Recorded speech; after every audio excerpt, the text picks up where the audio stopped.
Tofa labari da dumi-duminsa sanarwa yanzu nan za a ga jinjirin wata a ranar irin ta yau kenan Alhamis za a yi azumi 29 kamar yadda masu ilimin suka bayyana. A yanzu haka muna ɗauke da cikakken rahoton da bayani dalla-dalla tattare da ganin watan sallar. Yanzu haka za mu saka maka cikakken rahoton kai tsaye daga cikin wani tasha tamu mai suna Daular Arewa TV.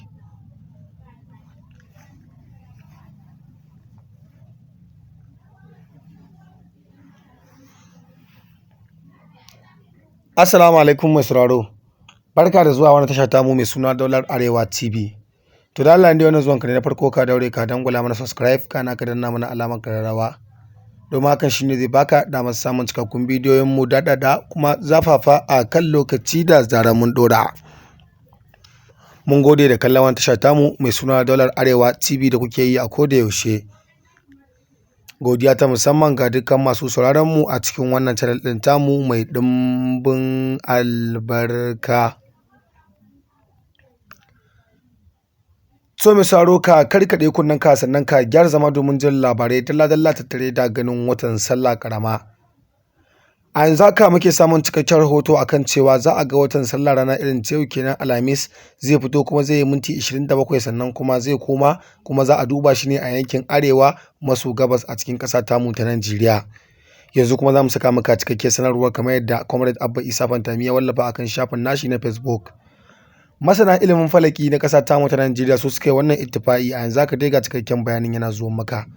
Comrade Abba Isa Fantami ya ce za a ga jinjirin watan karamar sallah a yau saboda idan watan ya fito zai yi mintuna 27 a sararin samaniya, in ji Sheikh Ibrahim Falaki.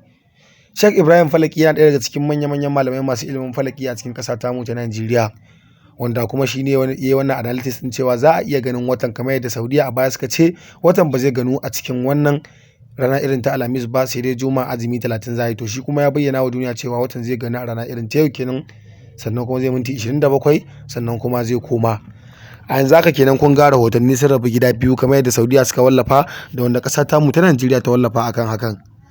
So mai sauraro dai wannan rahotanni guda biyan su zamu jira mu tabbatar da cewa wanne ne gaskiya a cikin su ko kuma wanne ne Allah subhanahu wata'ala zai, tunda abu ne na gaibu.